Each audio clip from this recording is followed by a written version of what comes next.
Welcome to the Reality Revolution. The focus of today's episode is love. How can we increase the love that we give to the world? How can we increase our capacity for love? How can we understand this love? It's the most important thing that we are doing in this world, and that is loving and understanding love. No matter who you are, no matter what your calling, you too can be a transformer of love. You can touch another heart and many other hearts who are waiting just for you. Souls who will respond only to the unique expression of your heart. When we get right down to it, there is nothing more important than increasing our capacity to love. A disciple once asked Gautama Buddha, would it be true to say that a part of our training is for the development of love and compassion? The Buddha replied, no, it would not be true to say this. It would be true to say that the whole of our training is for the development of love and compassion. The Apostle John said essentially the same thing in his beautiful exposition on love. This is the message that ye heard from the beginning, that we should love one another. He that loveth not knoweth not God, for God is love. If God is love, and we were made in the image and likeness of God, as both Genesis and the scriptures of the East tell us, then at our very core, we too are love. The One created the universe so that we and He could experience more of the wonders of that love. That is why most, if not all, of the critical issues in our life revolve around the innate need to give love and to receive love. When we lament the lack of appreciation or respect or even self-esteem in our life, what we are really yearning for is love. When we feel compelled to take those tortuous twists and turns through the labyrinth of life, painful as they may be, it's because we're trying to recapture the experience of divine love that is native to our soul. The labyrinth takes us over the high peaks and into the deep chasms of our own inner terrain. The landscape has been shaped by our karma, the consequence of the choices we have made in the past to love or not to love. Each time we come to a catalyst, we again come face to face with the choice to love or not to love, to open our heart and share our gifts, or to shut down and pretend no one is home. Since the journey is not always easy, at times we take the safer, lower road so that we can catch our breath. And sometimes we never make it back to the high road. It's understandable. Maybe we were deeply hurt in this life or a past life, and we don't want to open our hearts and be rejected again. Maybe we're angry with others, or even with God for the loss of a loved one. Or maybe we feel guilty about our own shortcomings and have convinced ourselves that we don't deserve to be loved. In some cases, we unconsciously wall ourselves off. I know I have. We retreat into the castle of our heart and position layers upon layers of defenses around it so that no one will get too close to us and we won't get too close to anyone else. The reason I know this is that is me. But these defenses keep us insulated from the very thing we crave, an intimate experience of giving and receiving love. That's when the universe conspires to wake us up and get us back on the high road. Mark Prophet says, all experiences on earth are to teach us the meaning of love. All relationships on earth are to teach us the meaning of love. Everything that takes place for the education of the soul is to teach it the meaning of love. Because love is the power that shakes the universe and sounds the one pure tone that gives to every man the freedom to embrace his own divine presence, his own divine plan. If we can embrace this truth, that all our experiences are designed to teach us how to give and receive more love, then suddenly the circumstances of our life make sense. We are awakened to the need for a higher walk with love. And the journey into these deep chasms and over those high peaks becomes a sacred trek. Be patient toward all that is unsolved in your heart and try to love the questions themselves. Rainer Maria Rilke once said, "Live the questions now." What are some of the questions that we must live on our journey of heart mastery to give more love, to increase the love in our lives? How can I open my heart and freely share my love with others? How can I empower my heart so I can fulfill my reason for being and soothe those who are in pain? How can I heal my own heart from the pain of the past that limits my ability to increase and give love and expand my capacity to love? How can I give to others and still find time to nurture myself? How can I enter my heart to fan the inner fires of love? How can I become a living transformer of love? We must understand the true importance of this. Love heals all. Love makes no demands. God is love. Therefore, love is omnipotent. This is the one power that has no equal. Love in its wholeness means complete understanding. Love understood is the power that works for righteousness, so it is inevitably a great healing power. We need to understand this word love in its broadest sense. The purifying, integrating, and unifying qualities of love make it the ultimate power. Love is the true answer. It is the true way. Love illumined is complete understanding, giving complete dominion. Where there is complete understanding, there is always unity, harmony, and sameness.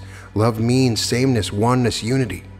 When we experience difficulties, it is because we are not living the right way lovingly.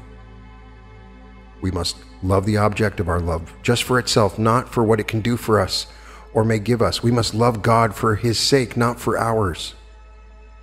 In love, there is no condemnation. You know love by being love. Love is always easy, happy, harmonious, working, understanding. In accepting love as a powerful healing agent, we must be ready to acquiesce in its behalf at all times. When we experience trouble, it is because we do not correctly know what love is. Teach us this true love so that we may become conscious embodiments of it. As Joseph Murphy says, in order to lead the triumphant life, you must be moved by love. The language of love may be poetic, but the actions of love are extremely practical. When we love, what we must do and what we must let go of become obvious. You say to yourself, I love, therefore I can't carry around this anger, or pride, or selfishness, or jealousy. I am love. Therefore I can't hold on to this resentment or bitterness that saps my creative energy. I am love. Therefore I can't have this condition in my life stopping me from doing what I must do. What are you willing to do now? And how are you willing to change in order to be love in action, to increase the love in your life? Try this exercise. Write down, I am love, therefore, and then fill in the blank. First, list the things in your life that have to go so you can love more, whether it's pessimism, fear, selfishness, anxiety, feeling sorry for yourself, or a lack of self-confidence. Maybe you need to give up staying late at work so you can spend more time with your family. So you say, I am love, therefore this self-concern has to go, this worry has to go, this false sense of inadequacy has to go. I am a pillar of love, therefore I invite the angels into my life to help me clear this condition of consciousness that stands in the way of the full flowing of my heart. Next, write down the positive vision of what things will look like once you have loved, when you are loved. What is your universe like? What is your life like? What is your heart like? How do you treat yourself? How do you treat others? Then affirm aloud with all of your being the love commitments you've written down. I am love, therefore. I want you to write these down in the comments. I want to see what you're saying. If you say, I am love, therefore I can travel the world. I can provide great services to others. I can create beauty. I can be there in times of pain for others. Whatever it is you want to say, declare that. In order for us to truly increase the love we have, that we can give to others, that we experience in our lives, we must connect with soul love, not the transparent, inconsequential love that we have on a daily basis. Serenity comes when you love as your soul does. You magnetize love rather than working hard to have it. You amplify love instead of reacting to its absence. You stay neutral and are transparent to the energies around you. You keep love flowing by accepting and allowing people to be as they are. When you love as your soul, you love unconditionally, not needing to receive anything in return for your love. As you create the intention to increase love in your life, you will have opportunities to radiate qualities of soul love to someone special. You can radiate the qualities of soul love to the same person every time, or you can work with various people. It is powerful to pick the same person to connect with as you radiate soul love, for you are sowing the seeds of love that you will later emerge as positive changes in your relationship. If after you've chosen a particular person to link with, through your love, someone else comes to mind, link with that person too, and send them love. There's some important soul reason you feel drawn with a particular person while you're practicing a particular quality of love. There will be something about this quality that will heal, evolve, or bring this relationship to its next level. You can radiate the qualities of soul love to groups as well as to individuals. Your heart centers awaken through group awareness, group love, and group activity. I want you to continually remind yourself that love is the most powerful energy in the universe. I know that sounds cliche. You've heard it in the songs.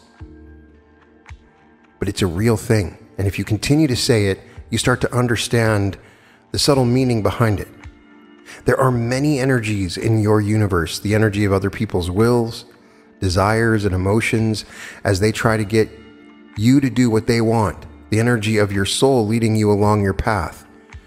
The energy of the light that leads you all back home, and so on. You live in a world of energy.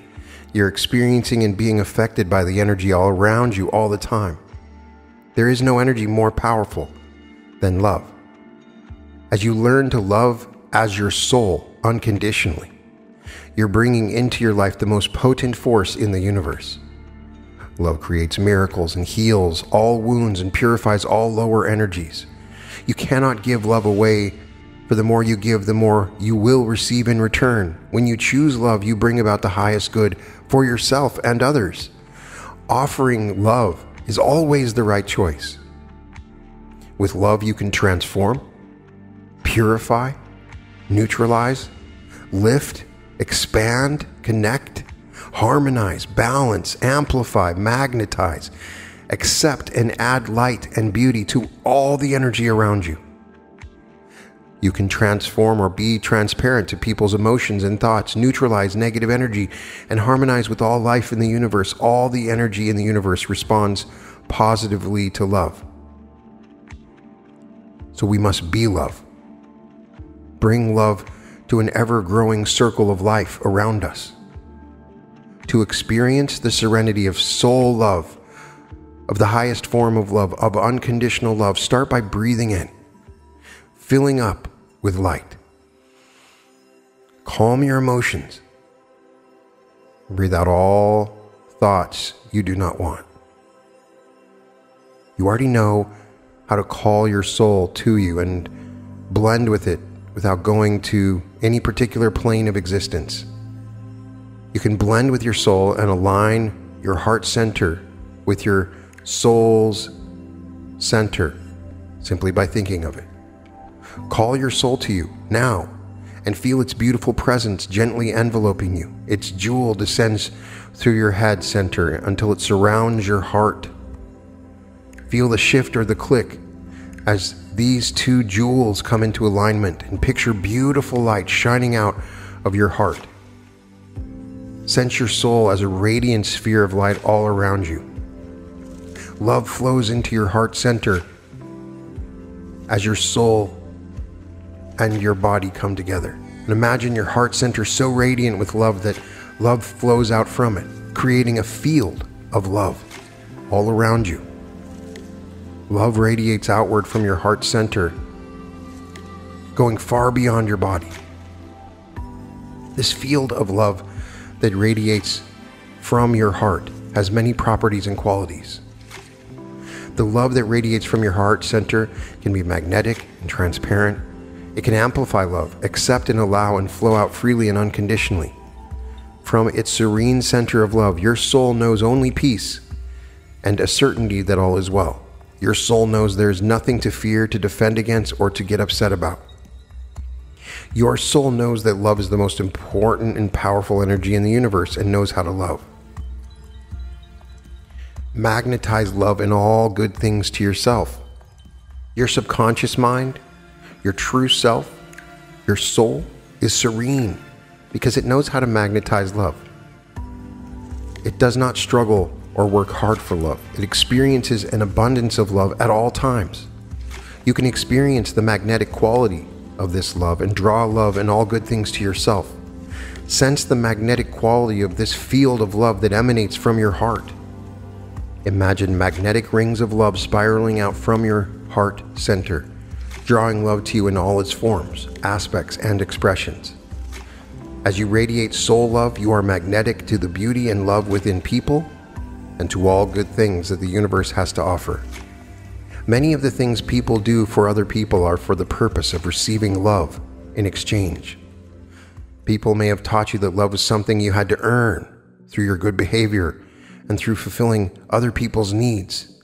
You may have trouble setting boundaries with others, thinking that to do so you might hurt their feelings or push away their love. If you think love comes to you only when you earn or deserve it, it is time to experience the magnetic quality of your soul's love.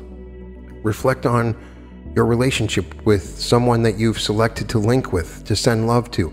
Are you working hard to earn this person's love? Doing things you do not truly want to do? Are you feeling pulled between doing what you think the other person wants you to do so that this person will love you and fulfilling your own goals and aspirations? What do you think this person might do? Or how might this person feel if you stop doing the things you are doing to earn love? Sense your heart center filled with your soul's magnetic love. It is not what you say or do. It is the love that is the essence of your being that draws people to you and keeps them with you. Fill your heart center with your soul's love. Radiate the magnetic quality of love to the person you choose. Feel how magnetic your love is to receiving love in return. Translate your connection into a statement that defines the new way you are going about doing this. You might say, I offer you my soul's love. It is the most important gift I can give you. I now magnetize the highest and best that our relationship has to offer. If it applies, you can also add, I will no longer work or struggle to win your love. I will not try to win your love by anticipating your needs and filling them. I will honor your ability to fulfill your own needs. Take a moment to think about all the love you have received from this person. Appreciate how magnetic you already are to love. Recognize all the ways that you easily and naturally draw love to yourself. Amplify love to increase it. That pure form of unconditional love is serene because it amplifies love. Your soul's love amplifies love. Your soul knows it can always find love in every person and in every situation, no matter how terrible they are. When you amplify love, you see the love that exists even when it seems to be buried, absent, or hidden. You can then act in more loving ways, even around people who are acting in unloving ways. You can assist others in awakening the love that lies dormant within them. And you can become a secret agent of unconditional love. Even the most difficult situation contains the seeds of love, just waiting to emerge. Oftentimes, you will notice that you are the love in that moment, and you can amplify it and bring this love to all around you. Imagine going outside on a clear night to look at the stars. At first you may see nothing, then only the brightest stars. As you continue to look, more stars come into view until you see stars everywhere. This is similar to how your soul amplifies love. Take a moment and let your soul amplify and light up the love that lies within you. Just as you can see stars on a clear night, imagine you can see more of the love within you. Acknowledge all the love, compassion, and kindness you already express and embody. As you amplify the love within yourself, you have more love to offer others. Blend with your soul and experience the field of love that emanates from your heart as you align your heart with your soul's center.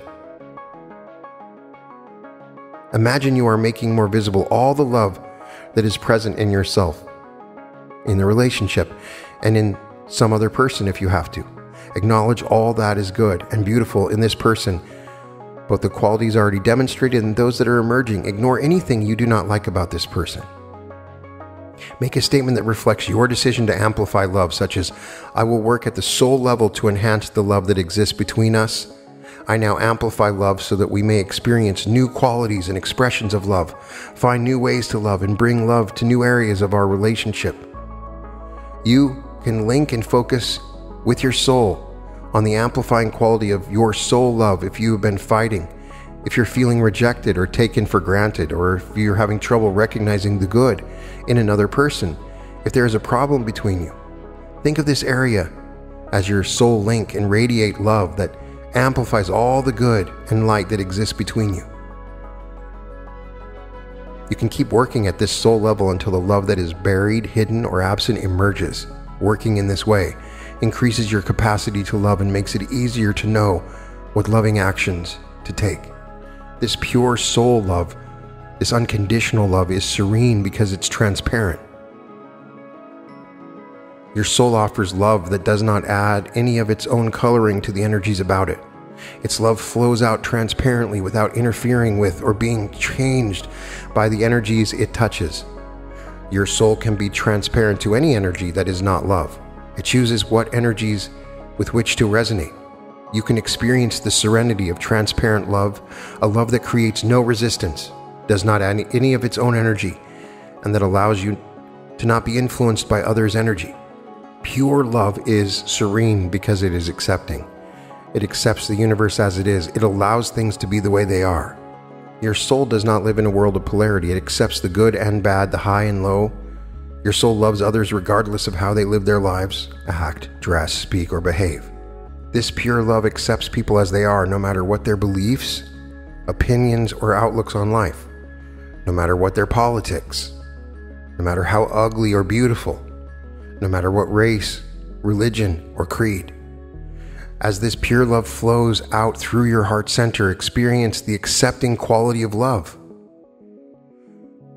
Feel your love for and acceptance of every aspect of your being. Sense your soul's acceptance of all your habits and traits and characteristics. If there is an inner voice that criticizes you, it is not the voice of love. It is a sub-personality who needs you to love it, no matter who you are, how you act, or what you say. Your deep inner soul accepts and loves just as you are. Make a statement that affirms your accepting love, such as, I love and accept you as you are. I allow you to feel, act, and be any way you want to be. Feel the serenity of love as you radiate in accepting love unconditionally. Love yourself and others unconditionally. This pure love is serene because it is unconditional. Your soul loves without needing to receive anything in return. Pure love is a quality of being, a shining light that lifts and soothes and comforts all that come within its sphere of influence. Its love flows out generously and freely. It does not measure how much love to give by how deserving people are. This pure love, without needing appreciation or acknowledgement, praise, or reward for its love, is perfect. It does not come and go based on the actions or reactions of others. Experience the unconditional love of your true being by receiving the unconditional love for you. Your soul loves you without needing anything from you in return. It loves you when you are close to it and when you are not. Its love is like a river, a current that is always there for you to tap into. Love is oneness. The oneness of love makes the patterns of light between the self and others more beautiful with every thought, word, and action. I will say that when you awaken the love in your heart and it begins to circulate through your body, you allow this love to move to your head, which opens your third eye in a unique, loving way. You also open up your solar plexus because it provides the will of love. And you start to link your heart, your head, and your solar plexus together.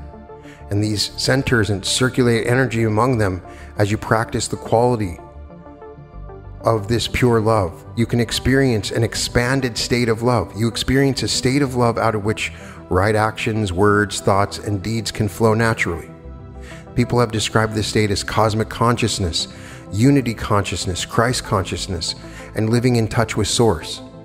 In this state, you feel your oneness with the web of life which you are a part of.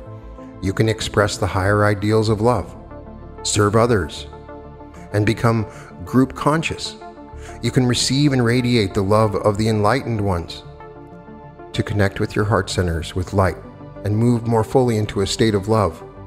So if we want to increase love, the secret to attracting what we want is to start to become it ourselves. Rather than desiring to be loved, be love. If you want to increase your capacity to give and receive more love, start by giving more love to others. Sometimes I've found this involves doing something you don't want to do. Opening your heart to embrace the person or situation that pains you could be one of the most life-transforming experiences you'll ever have.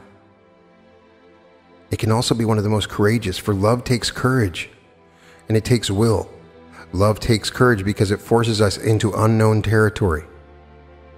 Courage is the development of the love and wisdom of the heart that emboldens us to take the action that is right, honorable, and necessary, even if it is temporarily uncomfortable. In The Road Less Traveled, M. Scott Peck aptly describes love as the will to extend one's self for the purpose of nurturing one's own or another's spiritual growth. He says a genuinely loving individual will often take loving and constructive action toward a person he or she consciously dislikes, actually feeling no love toward the person at the time and perhaps even finding the person repugnant in some way.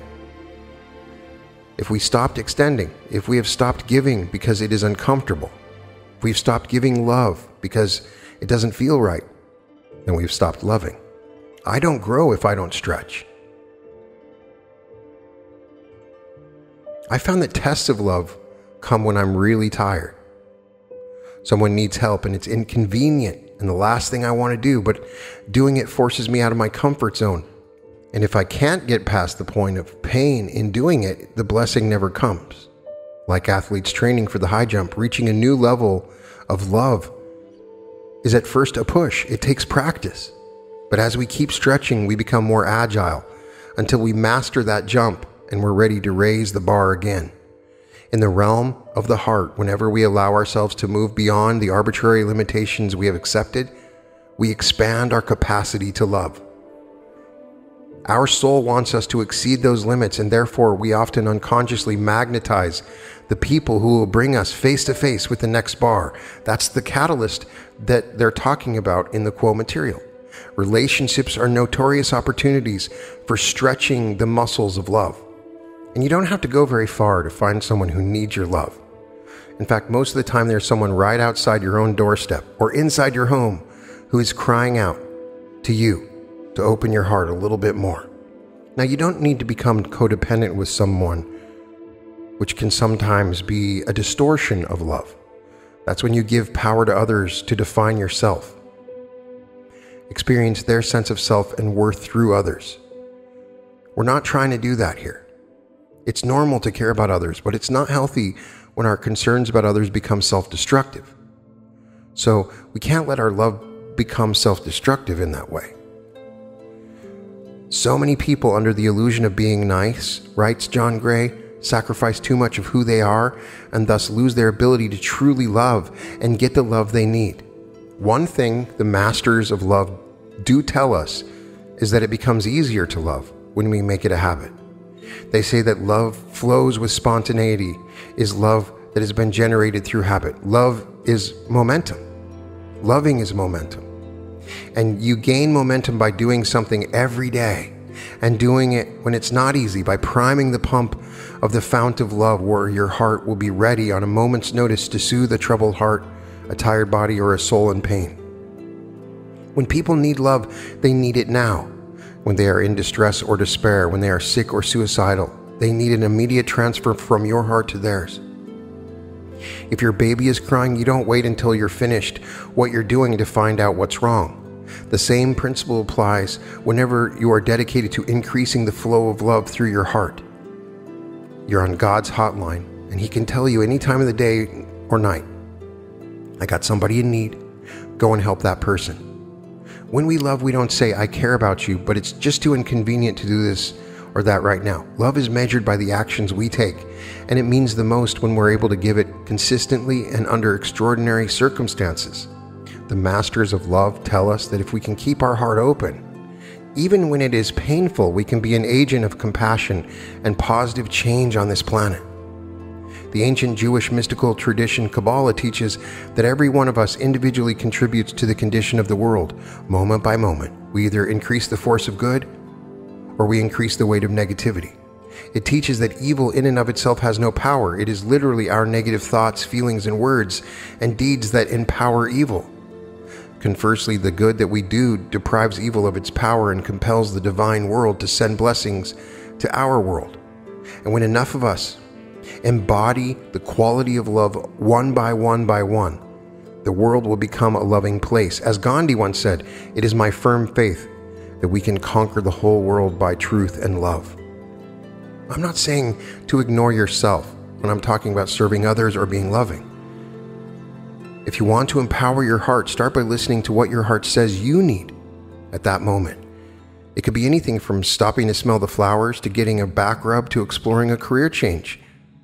Listening to our heart is empowering because it's the first step to taking responsibility for our own needs, which we need to do to give more love.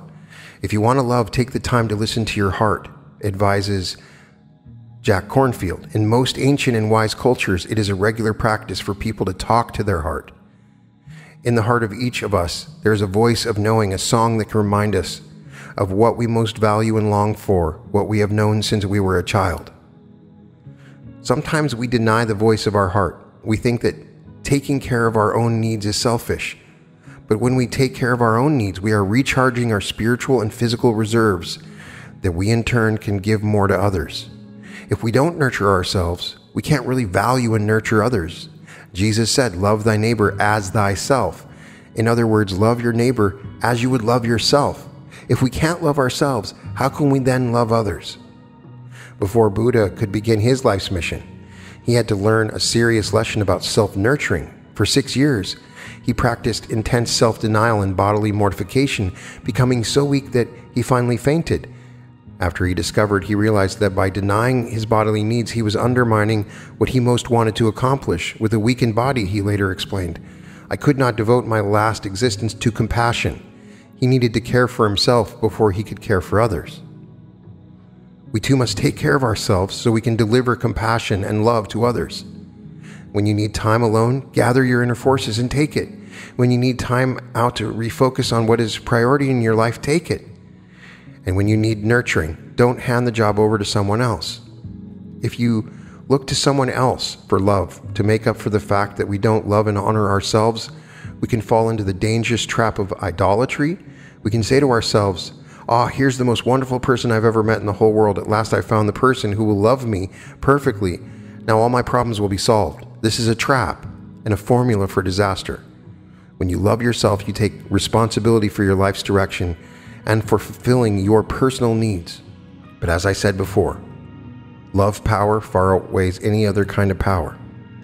That's why the sages of the East and West say that it doesn't take a lot of people to create a spiritual transformation. It takes only a very powerful heart to ignite a transformation.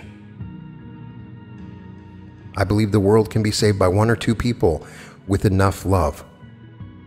When we love purely for the sake of loving and not with any ulterior motive, God entrusts us with more power because he trusts us to use that power wisely. Pure love always brings power. For the more we love, the more powerfully our heart can affect other hearts. Paradoxically, as we receive more power, it is always a test of how much more we can love. The tests come in many guises. These are catalysts. How do we treat the children in our family? How do we treat those who depend on us at home or work? How do we use money? And what do we spend it on? How do we use the authority we have been given from this power to serve others or to serve ourselves? Have you ever watched a seemingly gentle person or even yourself suddenly become transformed when given a certain amount of authority or responsibility? Before that new title or position, he looked like a saint, and afterwards they metamorphose into something terrible. Without an infusion of love, power can become quickly out of balance, and each new increment of power demands a greater infusion of love. When we are in the midst of a test of love, and we're slipping out of balance, there will always be something or someone who holds up a mirror to show us that our halo has become a bit crooked. Another key element to this is gratitude. And gratitude strengthens. When we are grateful, we establish a sort of figure-eight infinite flow of love from our heart to the heart of God. And we send love and gratitude to God, light and blessings return to us. Now, I'm not talking about a God outside of us, but I'm talking about that principle of that inner power within us. If we don't take a moment in our busy day to feel and express profound gratitude to the spiritual source that continually gives us breath and life and opportunity, we're not tapping the tremendous resource of energy that is available to us at any hour of the day or night. When we consciously cultivate gratitude, we get into the habit of seeing the positives. We don't take things apart before they've even had a chance to breathe the breath of life. We're more balanced and at peace, and therefore, we're more able to give love. Scientists discovered a dramatic demonstration of love's transforming power when they looked at the difference between the effects of love and frustration. Right, David MacArthur and Bruce MacArthur. Frustration creates a chaotic pattern in our heart rate variability, which is the speeding up and slowing down of our heart rate. In contrast, they say a deep, heartfelt feeling of sincere appreciation produces balance, ordered pattern that is generally associated with efficient cardiovascular function. It is a dynamic example of the transforming power of love operating at the level of our physical bodies. Gratitude is love. When this pattern is present in the heart, other systems in the body are strongly affected by its order and efficiency.